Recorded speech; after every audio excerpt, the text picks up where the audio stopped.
All right. I think it's just a little after 7, so if we could call the meeting to order and call the roll.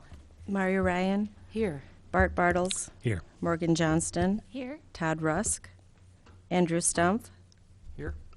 Rachel Valenga, Stephen Wald. All right. We have a quorum, and we did hear from Todd a little earlier.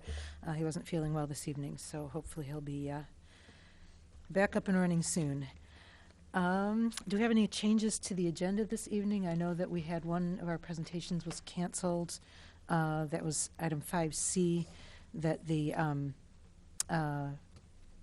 Laurel Nobilette is going to be moving, and so that program is, at least for now, not going to happen. So we won't be hearing from her this evening. Are there any other changes to the agenda? All right, let's move to approval of the minutes from the previous meeting. If we can get a motion on the floor and then take any changes or corrections. To approve the minutes. I'll second. Okay. Are there any changes or corrections? All right, all those in favor of approving the minutes as they are included in the packet signify by saying aye. Aye. Aye. Those opposed? All right, those are approved. Okay, do we have any members of the public that wish to address us this evening? All right, and let's move to our communications, and we'll start with the staff report. Scott. Good evening. Since we're starting a new year, Kate and I wanted to just double check that everyone has completed the Open Meetings Act training. I think everyone has.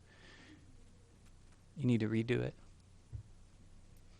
I need to redo it. It's been a while since I did it for the government. I'm not sure that you need to, since it's already on record with the city because you're on BPAT. Okay, but it was a while ago. Is it You an online can training? redo it. Well, maybe I will.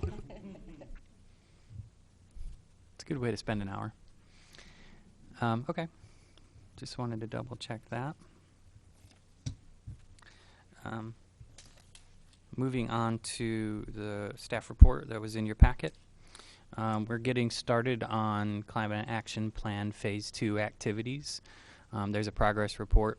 A lot of things have just started to get going, so all of a sudden there's a big jump in activities that are in progress, but a lot of them are in progress in the very first stages. But a couple of remarks. We have had some communications with the Illinois State Water Survey.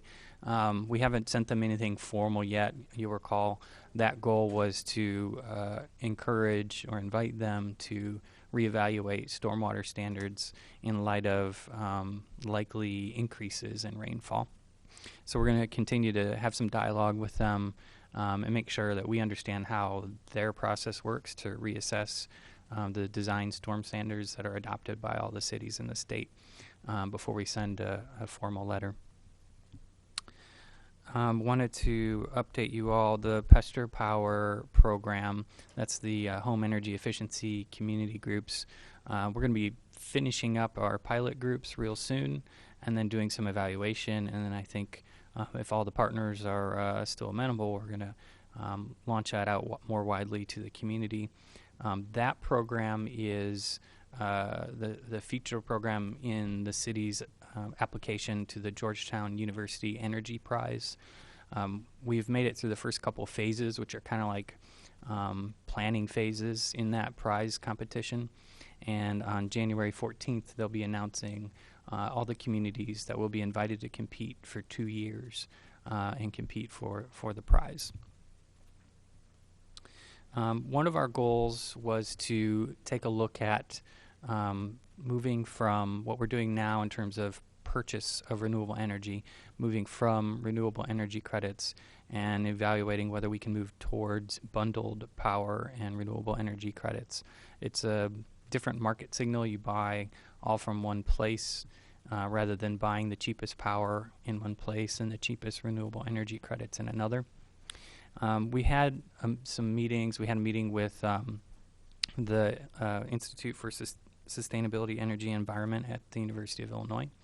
And we talked about a number of different things that were in our climate action plan. And one of the things we discussed was purchase of bundled power and RECs, because the university is also evaluating whether that's feasible for them. And the university uniquely has a wholly owned subsidiary that purchases electricity for the university. And so we asked if they were to, sometime in the future, to buy bundled power and recs, could they buy for us, and then we purchase from them, essentially making them kind of like our consultant or our retail electric supplier.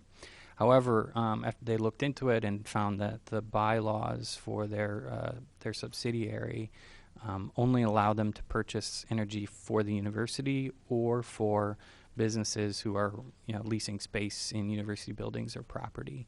So it looks like that's not going to be an option for us. That sort of takes away another pathway for us to move towards bundled power and recs. It's pretty difficult if you're not already a utility company, if you're not a market player. So we're going to continue to look at it, but it does severely, that restricts what pathways we have left to explore. We had also talked in the past about the Carbon, that's BONN, as in the city in Germany, Carbon Climate Registry.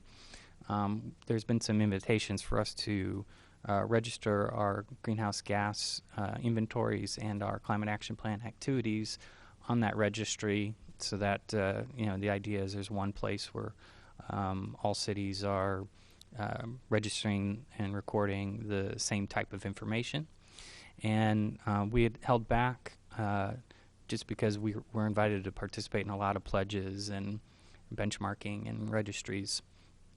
But excuse me, but in the subsequent months, our greenhouse gas city association worked with a number of other associations where they all agreed that Carbon would be the main repository. So they basically have decided this is the one.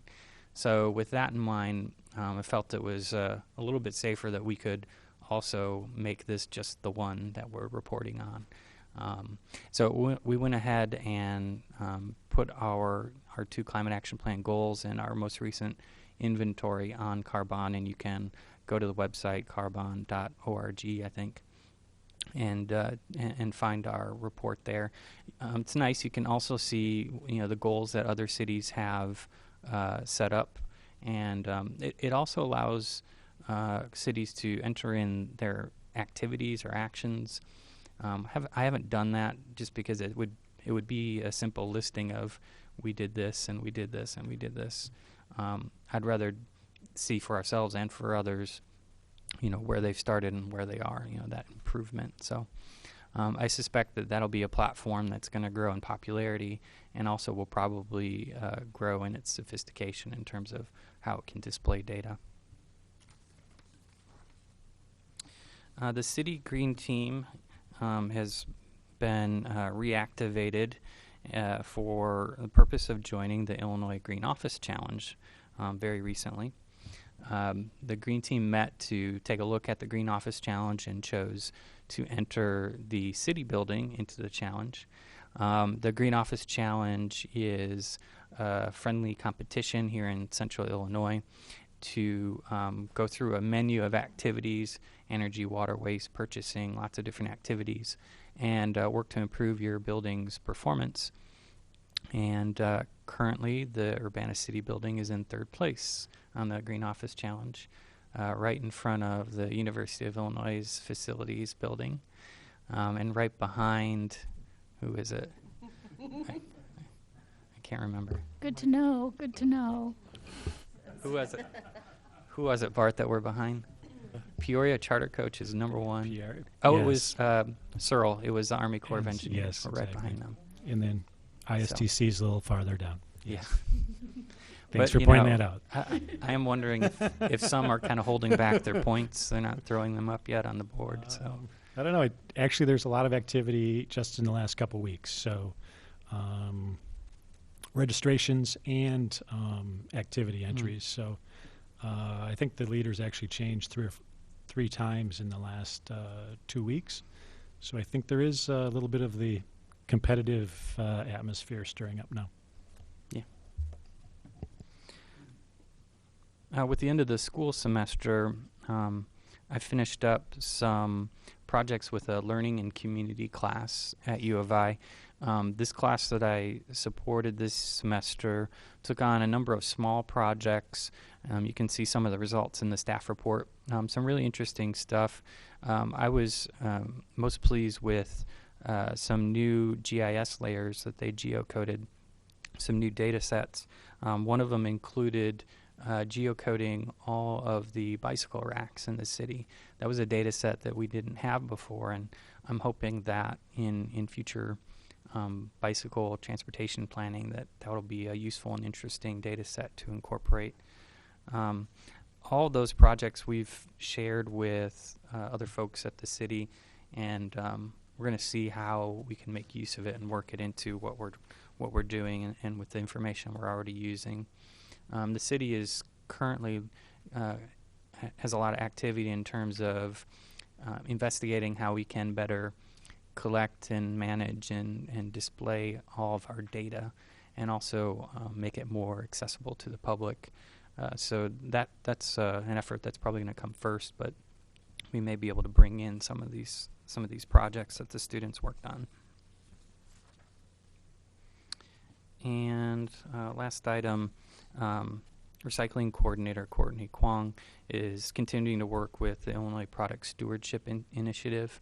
That's a sort of a chapter of the National Product Stewardship Institute, and locally it is in the state of Illinois. They're continuing to work on a legislative fix for the Illinois' electronic recycling law. There's kind of a bottleneck in the law whereby all of the mandated electronics recycling tends to get done in the first couple months of the year, and then there's no more activity. So they're working on a fix for that. They'll also continue to work on paint stewardship, a piece of legislation that was already introduced into the legislature.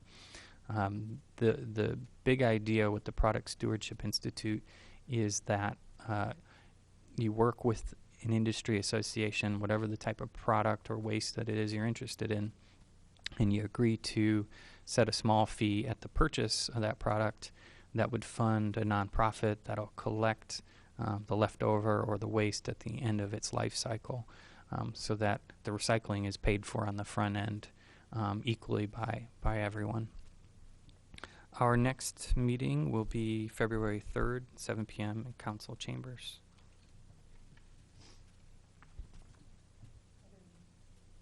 Any questions for staff? All right. Well, let's move to, we have a presentation this evening on the Household Hazardous Waste Facility Study from Susan Monty of the Champaign County Regional Planning Commission. Welcome. Do you have what you need by way of technology? PowerPoint.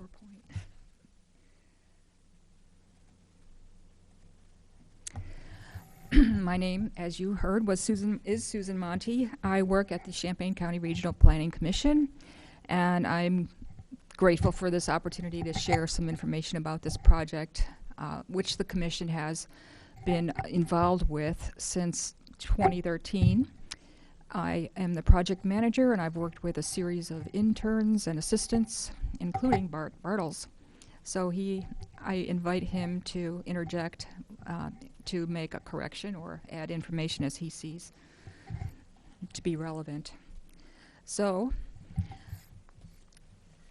the study is to attempt to identify a strategy to improve collection options available to residents for household hazardous waste. And everyone probably is aware of what household hazardous waste is. It includes these kinds of items, as you see here. Pesticides, gasoline, insecticides, anything toxic, anything that contains corrosive, toxic, ignitable, or reactive ingredients. There's a common misperception that latex paint is in this category, but it's not. So, all right, so We have a study area, and this is a three-phase project that has been supported in part by the Illinois Sustainable Technology Center and in part by the Lumpkin Family Foundation.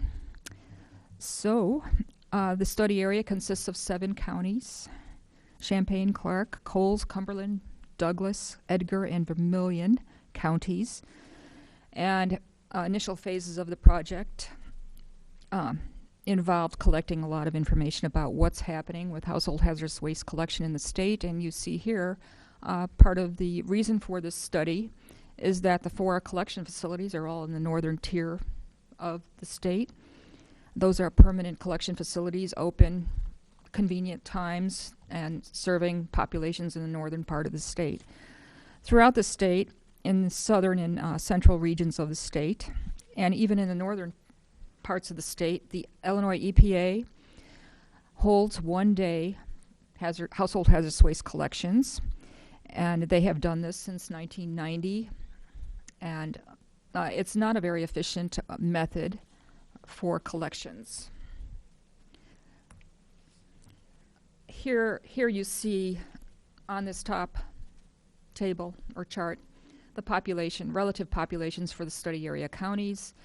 At the bottom you see here the collection results. Of course, Champaign County, with the highest population, has the highest amount of household hazardous waste collected at these one-day collections. Since 1990, in the study area alone, there have been a total of 27 one-day collections distributed here amongst the 7 counties. Champaign County had a one-day collection once every 3 years, generally, until we hit 2006, when the IEPA funding dried up or was reallocated, and one-day household hazardous waste collections suffered. And we had to go without for 6 years. And so staff of municipalities and public works departments receive lots of inquiries from residents about what to do with their household hazardous waste. And so that's the main reason for this study, is to just learn what can be done and to recommend a strategy. Other aspects of this study are, of course, to raise awareness about the problem, recommend options, and then we're in our final phase 3 of the project, where we are putting together a toolkit to use as this effort is continued. So during the first phase of our study, when we were collecting information, we confirmed that one-day IEPA HHW collections are cost inefficient, unpredictable, infrequent, and therefore inconvenient. Maybe that's obvious, but we have the data to back that up. Concurrently, at the same time as this study began, the Illinois EPA and Department of Commerce and Economic Opportunity put together a task force based on requirements of the legislation to take another look at solid waste management in the state of Illinois and what's happening with that. And in the year 2015, the report that they put together is due this January. So it was just wrapped up their results. Their months of discussion, and included in their discussions was the proper management of HHW. So that was very interesting to have this happening concurrently to our study. And we were able to feed into their discussions and try to convince the 22-member task force to try to improve the situation, as we'll discuss in a few minutes. So another factor to think about that feeds into the problem is that of the 102 counties in the state, only 32 counties have operational landfills and agreements that have been negotiated with the operators of those landfills to obtain money to use for recycling and household hazardous waste collection within that county. So you see, part of the problem here in our study area is that only one of our counties, Vermilion, has an operational landfill, and from which they have negotiated a host agreement with the operator to provide that county with funds to use for recycling purposes.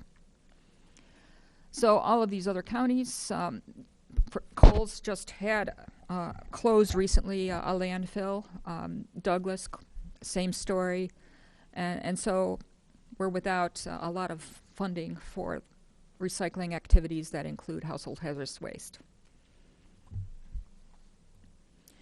Okay, now I'm going to put up this graphic of the dream kind of scenario that our study will recommend, and that is that ideally we would have convenient permanent facilities with access year-round, perhaps, maybe 10 hours a week, generally with most half the hours on a weekend and the rest of the hours during the weekday for a permanent facility available to residents to drop off their household hazardous waste.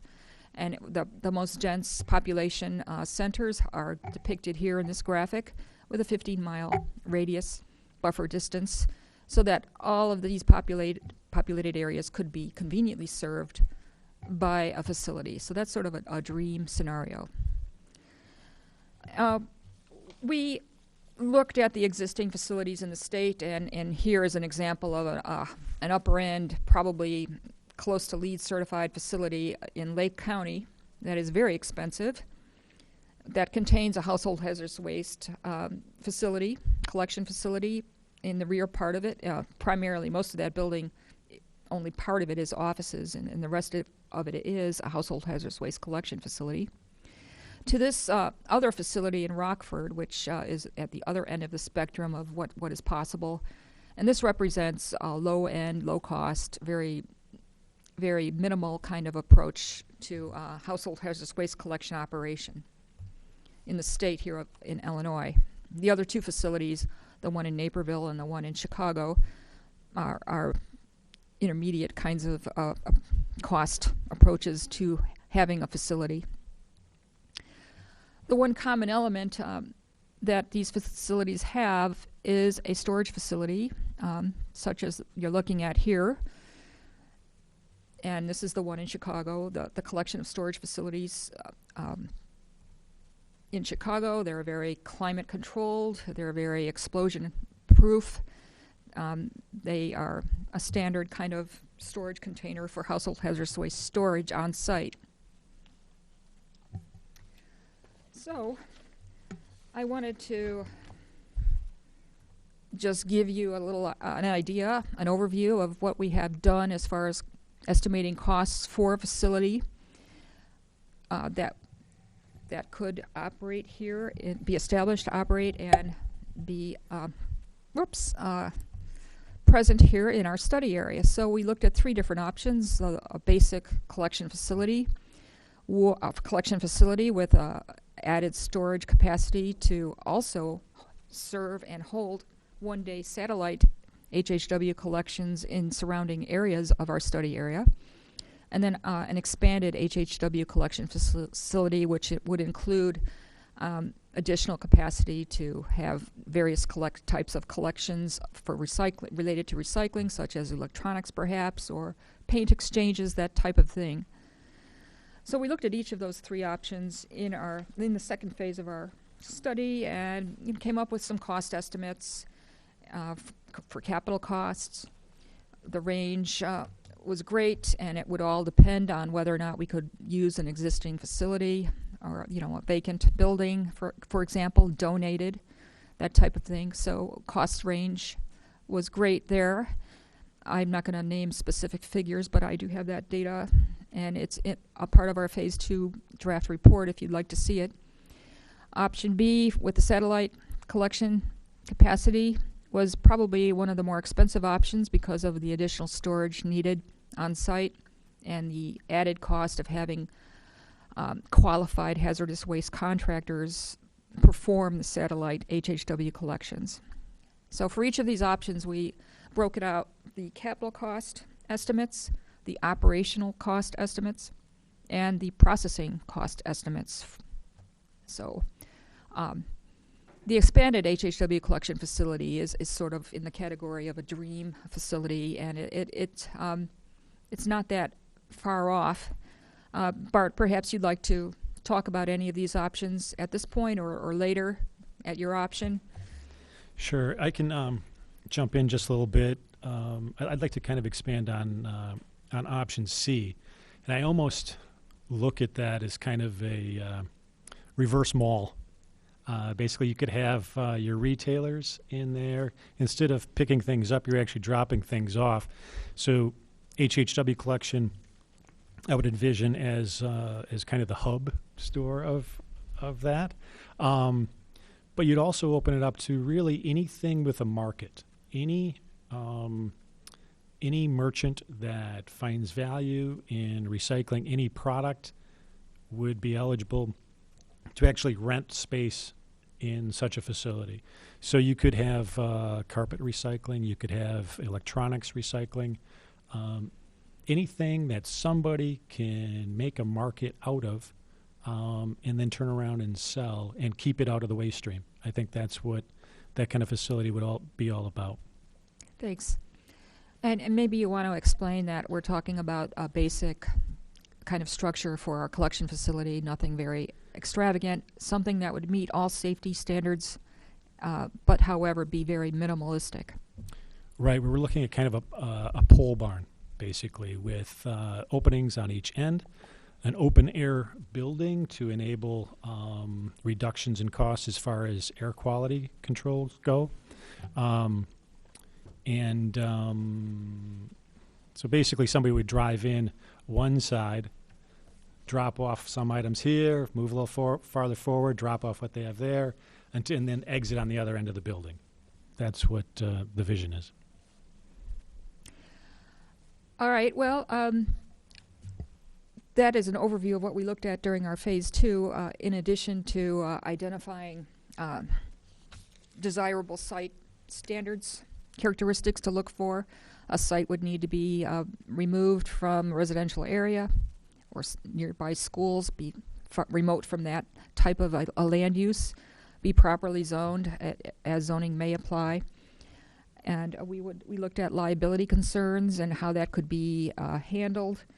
We looked at, we continue to look at funding options, of course, because this represents a huge challenge. And also, we will be recommending a 501c3 be formed, and very likely we will recommend that a regional agency or a regional group, advisory group, be created to guide this effort. So, and also I'll move to the next slide because that talks about what we're doing presently. We are drafting sample intergovernmental agreements for use. We are pursuing feasibility of developing public-private partnerships and how that would work. We have one vision that we're following up on with regard to the waste transfer station here in Urbana, and just to see if any sites might be available or any operator would be willing to donate premises or such as that kind of assistance. We are in the process of obtaining legal advice about liability and insurance coverage and that type of thing.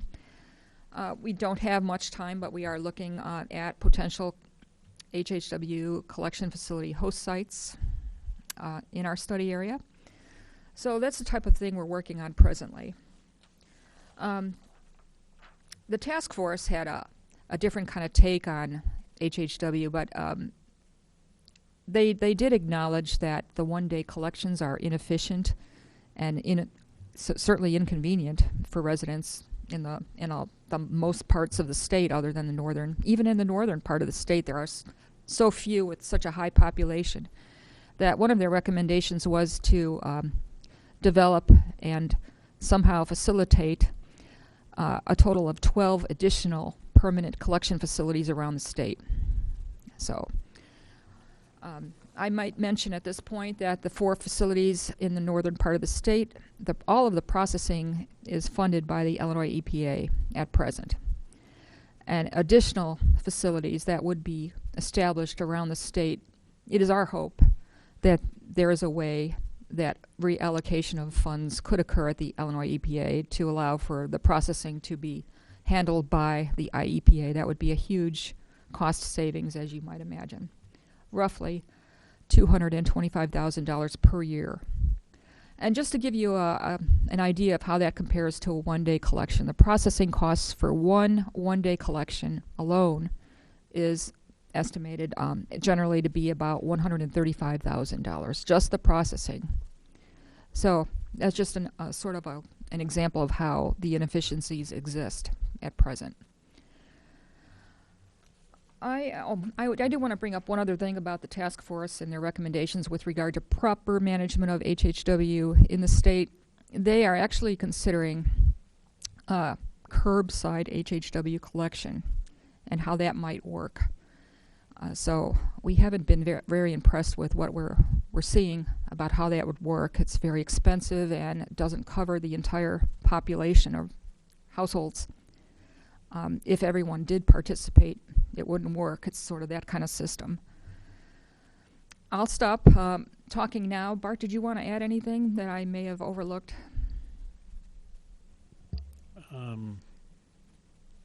I did have a point I was going to bring up, and I can't think of it right now. It had to do with the task force, just to elaborate a little bit about what we had been working on. And for quite a while, the project was really kind of, we worked very hard, and it was great working with you.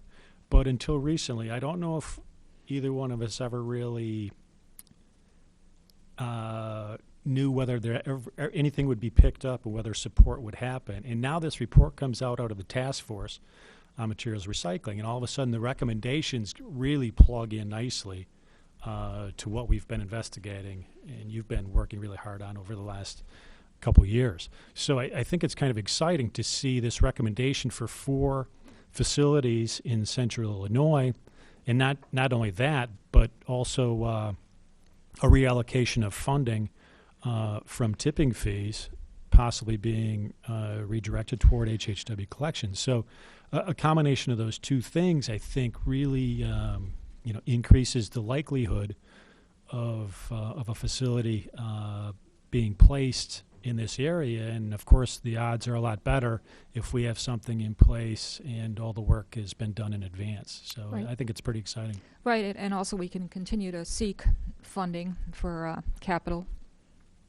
funding, operational funding, and that type of thing. All right, well, I'm going to ask if there's any questions or ideas you might have about this. If you think of any sites that may work in this regard, please contact either one of us. So, I did have a question about the just some of the financial figures. You were saying that it was like a day's worth of collection would be about $135,000 to process. just the processing, right? And is that, when you say a day's worth, is that sort No, of a like one-day collection. The cost of holding, the cost of a one-day collection, the HHW that's collected there, the cost of having a hazardous waste contractor set up a site, bring out staff, and then pack the stuff, and so then it's for like a one-day event, right, as opposed to if you had something that was just open all the time. right. If and- it was open, Okay. regular basis, in a convenient way, the processing cost year-round would total $225,000, and that's sort of a high estimate. All of our estimates are very conservative. Yeah, our operations cost estimates were a lot less than that, primarily because to some extent we'd be limiting, you'd have to schedule for drop-offs. We based our estimates on a scheduled drop-off every 10 minutes throughout the 10 hours a week. So about 3,000 car drop-offs a year. And on that basis, you can really reduce the required labor.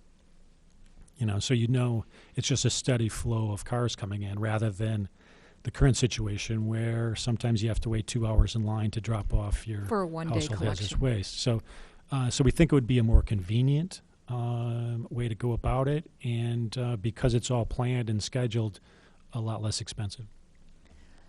And Bart was able to identify a possible revenue stream for items exceeding a certain limit of weight, and latex paint, which there should be disincentives for bringing that to a household hazardous waste facility. Right. There's a facility in St. Louis, and we contacted them because they had kind of a unique setup in that they allowed participants to drop off up to 50 pounds on one trip, 50 pounds per year. Anything over that, they billed per pound. In addition to that, they provided the education about latex paint. They wouldn't accept it, except they immediately charged for latex paint. So they gave the directions on how to treat this, dry it out, and dispose of it, but they would take it on a fee basis per pound. So there was just it seemed like a pretty good revenue stream to offset the costs of such a facility that we hadn't seen anywhere else. But it just seemed to be a real nice fit when you combine a revenue stream to at least offer this kind of service, along with putting together. We were looking at the minimum we could get by for the most part with the facility, and we combined the two. You know, the operations were under $100,000 a year to staff with 4 staff members and an administrator. So, you know, it just once those numbers started to come in and we started to total it up, it seemed to be feasible, even without a whole lot of funding from the outside. Okay, so we do have a website. If you'd like to just go to RPC, you can link onto it, and it's here, hhw-ccrpc.org. And thank you for the opportunity to share this information. Hope to see something happen eventually. Okay. Indeed. Thank you very much. All right. Let's move on to our continuing business. We don't have anything this evening, so let's move to new business and the SAC bylaws amendment. Yeah, we have another amendment recommended for our commission for our bylaws. It is essentially describing, it's in your packet, it's in the underlined section, it's describing how a member may participate in a meeting electronically. It basically mimics the state rules regarding electronically attending a meeting, so calling in. It's not something we have in our bylaws, so it's been recommended we incorporate that. There was also one other clarification that Kate recommended in section 4.5 regarding quorum and voting. The recommendation is to take that last line and strike it completely, and instead of saying a majority of the sitting members shall constitute a quorum, say 4 voting members shall constitute a quorum, just to be more explicit and clear. And I would recommend that SAC vote on this tonight or another night. I do have one question, because, as you and I have kind of joked a little bit, it's kind of the amendment of the week. But I know a lot of these amendments that have been coming down to us are, ones that are, I guess, being disseminated out probably across all of the city's commissions. Correct. And I don't know whether there's a way to do this, but is there a way for the city to kind of centralize some of that language that is kind of common among all the commissions, and then simply let the commissions know that, you kind of, we're sort of expected to abide by these things. I suppose we could vote this down, but that would be in conflict with state law, for instance. So especially, something like this where, well, it's really just bringing into compliance with another, their statute or even, another ordinance or something. If there might be a way, and I'm not necessarily I don't think it's that big of a deal for each commission to do it, but I'm just thinking that it adds up to a lot of repetition once you look at all the different commissions across the city. I just wonder if there's some more centralized way of referring to a single document that would have all this sort of thing, and then each commission's bylaws would have kind of its own. I think that's a Thing good specific, recommendation. I think we lack some uniformity there due to the commissions being created at different times in history by different councils. And some commissions, I think, have created their own bylaws after being created. Some have had their bylaws described in the enacting ordinance by the city council, and others don't have bylaws. So I think it's a good recommendation, and it's something we can send up. All right. Are there any questions or discussion about these particular changes? Is there a motion, and maybe see if there's a motion to include both the change that was in our packet and then also the change that Kate recommended with to section 4.5? I'll move to approve that, to make that amendment to the bylaws, both of them. I can second. Is there any discussion? Okay, all those in favor signify by saying aye. Aye. Aye. Those opposed? All right. That passes.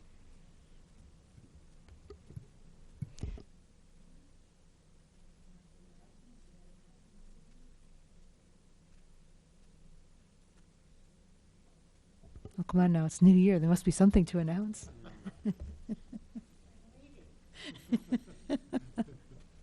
All right. Seeing no announcements and seeing no further business before us, do we have a motion to adjourn?